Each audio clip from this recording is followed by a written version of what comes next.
Hi, ꯑꯩꯒꯤ ꯅꯨꯡꯁꯤꯔꯕ ꯑꯉꯥꯡꯁꯤꯡ, ꯉꯁꯤꯁꯨ ꯑꯩꯅ ꯑꯪꯀ ꯑꯃ ꯄꯨꯗꯨꯅ ꯂꯥꯛꯏꯀꯣ. ꯑꯪꯀ ꯑꯃ ꯄꯨꯗꯨꯅ ꯂꯥꯛꯏ. ꯑꯪꯀꯁꯤ ꯀꯩꯗꯧꯒꯦꯅ ꯍꯥꯏꯕ ꯃꯇꯝꯗ ꯑꯩꯅ ꯄꯨꯔꯛꯏꯕ ꯑꯪꯀꯁꯤ ꯑꯩꯈꯣꯏꯒꯤ ꯀꯩ ꯍꯥꯏꯇꯥꯔꯦ, MTSꯀꯤ 2024ꯗ ꯍꯪꯈꯤꯕ ꯑꯪꯀꯅꯤ ꯑꯉꯥꯡꯁꯤꯡ. ꯑꯗꯨꯒ ꯁꯤ ꯑꯉꯥꯡ ꯈꯔ ꯈꯛ ꯑꯟꯁꯔ ꯈꯨꯝꯃꯤ. ꯌꯥꯝꯅꯁꯨ ꯂꯥꯏꯕ.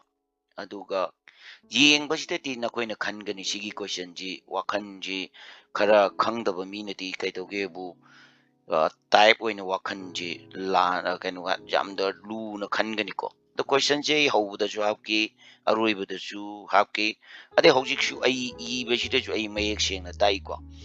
ꯑꯗꯣ ꯀꯣꯏꯁꯟꯁꯦ ꯍꯥꯏꯁꯦ ꯑꯇꯩ ꯅꯠꯇꯦ. That following table show the number of students of the class 9 of a school who are present in the class on all days of the week. That is from Monday to Friday. The total number of the students of the class is 40.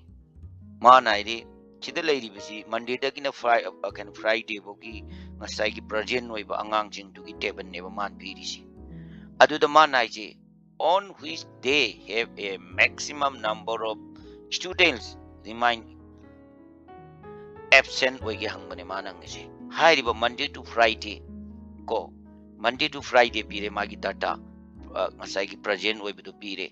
Monday da kyano 38, Tuesday da kyano 24, Wednesday da kyano 35, Thursday da kyano 29, Friday da 23. Kaidoge bu sida piri bisi magi kaino da pire bu. A present oibidu pire. Adubu sida hairi jatay natebo. Question jigi matungina class 9 sida leiriba question ni.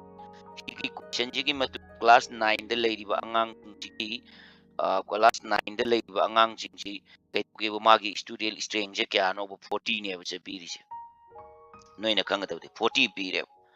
Adu itadi 40 jigi manungda yengo ba khwai tegi present oiba highest si kaidoge bu 38 ne. 38 ni. Adu itargati khwaidagi manungsida kay haitare less oiba haitare present oibasi karambano haitargati less oibasi kay 23 ne hanto anoina.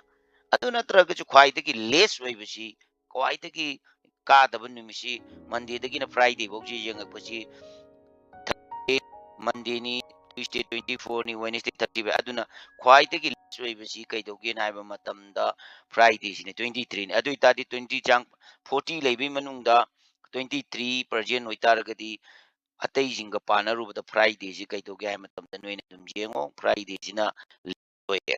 Adu noina fola yenge su jai hotna ju nasana dum khangjaro ngasai gi kaidoge hai na 40 dagi si 40 ni ahamba sida 40 dagi 10 minus toro 38 minus toro kya tare si adu 2 tare. Adagidi 24 dagi kaidore 40 dagi sorry si 40 sidagi kaidoge na matamda 40 sidagi koina si 40 leire akomba ji 40 di compulsory ni 40 sidagi kya tore 24 minus toro kya leire 16 leire mani ko 16 adidi 30 40 16 leire. Adagi 40 dagi amu khaido kya no second gisna 35 khaido kya leire adu itari 5 leire ko 5 leire matang da kya no 40 dagi kya no khaido to je ani suma 29 ni 29 40 khaido tari di kya leire 10 11 adu itari di 11 leire.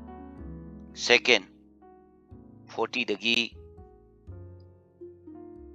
20 ga 3 khaido kya leire 10 30 17. So khwai dagi 7 absent oiba numisi Friday ne koina Fridays ne si kano ji chumme ba magi number 4 di hai tare koi da gai raga na di ji chumme angang ji sini angang ji ai ni jam sang na koi da tak pre wani dak si yengo question dwe pi baga sekel ani da dum lo chan jare sigi question ji adu angang tara muki manung da angang मरी फाना खुमदेब कइदुगे 40 पिरमे 40 दुदगी string नि अदुगा क्वाइदगी मु येंगो नुमितुदा क्वाइदगी present less ओइना present ओइबा काबा नुमिसे करमनो Monday दगी ना Friday बो मनु दे येंगो Friday न less ओइरे लोइरे अदु इतारगदी less ओइना present ओइबा दो सोइदना absent ओइबा high ओइरने जि नोइना खंगो बदनु फ्राइडे नि अंगांगजिंग कइगुम्बा सिगी क्वेश्चन जिना कोइदा कानाबा खोटपो इतारगदी लाइक तोरमु सब्सक्राइबर तोरमु एंड कमेंट पिरमु